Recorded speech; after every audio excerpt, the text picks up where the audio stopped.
I am a firm believer in the people. If given the truth, they can be depended upon to meet any national crisis. The great point is to bring them the real facts. These words from Abraham Lincoln reveal a deep trust in ordinary people, and they also show his belief in steady, honest leadership. This essay explores how Lincoln, guided by a quiet and conservative playbook, navigated the greatest crisis in American history. He did not seek to tear down the old order in a fit of revolutionary zeal.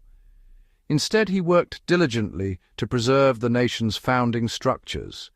He believed the Union and its laws were the best instruments for progress, even in a time of profound moral and political conflict. His path was not one of radical upheaval, but of careful, deliberate action. Abraham Lincoln was a product of the American frontier. He was born in a humble log cabin in Kentucky in 1809. His early life was one of hardship, labor, limited formal education. This upbringing gave him self-reliance and respect for hard work and order. He learned early that survival and progress came from practical solutions and steady effort, not grand theories or sudden impulses. He spent hours reading by candlelight, teaching himself the principles of law and governance. This solitary study forged an independent mind rooted in Western traditions. As a lawyer in Illinois, he learned the legal system's complexities. He saw how laws and contracts held society together. At its core, the conservatism that guided Abraham Lincoln was built on a few simple, powerful ideas. The first was an unwavering commitment to the rule of law.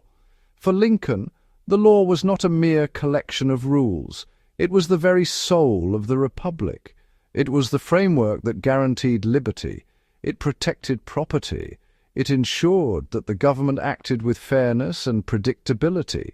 He believed that no person, not even the president, was above the law. Even in rebellion, his actions had to be justified within the constitutional framework. The second pillar was a deep-seated belief in order. He had witnessed the raw frontier. Without stable order, society could descend into chaos. Secession was, to him, illegal disorder. His primary goal was to restore order and legitimate authority. Third, he respected tradition and the nation's founding principles. He saw the United States as the inheritor of a precious legacy. When Abraham Lincoln took the oath of office on March 4th, 1,861 states had already declared their secession. The nation was crumbling before his eyes. He chose a single objective, the preservation of the Union. He spoke not as a conqueror, but as a conciliator. He assured the South he would not interfere with slavery where it existed. We are not enemies but friends. We must not be enemies. Unity was the North Star of his presidency. The Union, a sacred inheritance, could not be discarded. He argued states could not unilaterally secede. The Union was unbreakable. Saving the Union defended the very idea of a democratic republic. He maintained a broad coalition to fight for Union first.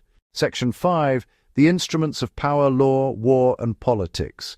To save the Union, Lincoln employed three primary instruments of power. First, the law. Instinctively, he turned to the Constitution. He argued secession was illegal, and his oath bound him to preserve the government. After Fort Sumter, he called militias under existing law. He used courts to prosecute spies and seize property aiding rebellion. Legitimacy was a weapon. Second, careful management of war. He searched for commanders focused on defeating armies, not peoples. He tolerated early caution, then demanded results. He temporarily suspended habeas corpus to suppress rebellion. Third, politics. A team of rivals to unify government. Institutional unity over ego. Lincoln's presidency was a series of crises. A timeline reveals slow, deliberate, escalating responses, each step built on the last, anchored by preserving the Union. 1860 to 1861, secession crisis. Lincoln is elected in November. 7 states secede by March. He answers with conciliation and law. Sumter is fired upon in April. He calls 75,000 volunteers under statute. frames conflict as domestic insurrection. 1862, war drags, scope must widen, strike at slavery, the South's war base. After Antietam, he issues a preliminary proclamation, a timed warning offering rebellion a way back. Then, emancipation takes effect. The war is transformed. Abraham Lincoln's leadership is defined by tension between moral conviction and constitutional duty. He wrote, "If slavery is not wrong, nothing is wrong." Yet as president, his map was constitutional. He lacked explicit power to abolish slavery everywhere. To defy law would betray the republic he defended. He countermanded General Frémont's unlawful emancipation in Missouri, not for lack of sympathy, but for lack of authority, and to avoid losing crucial border states. His proclamation was a war measure under commander-in-chief powers, carefully limited to areas in rebellion, and made permanent through the 13th Amendment.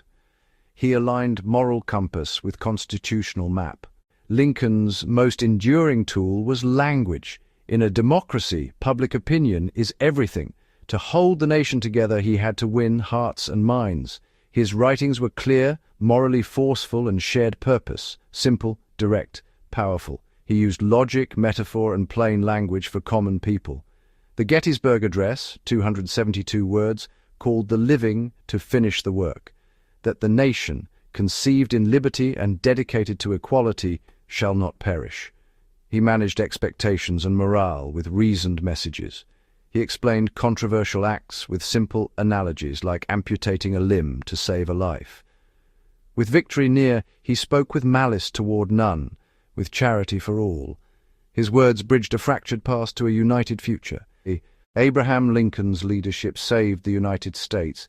He took the helm of a nation tearing itself apart through 4 years of bloodshed and turmoil, and steered it back to wholeness, not by revolutionary fervor, but by a conservative temperament, law, order, and preservation of institutions.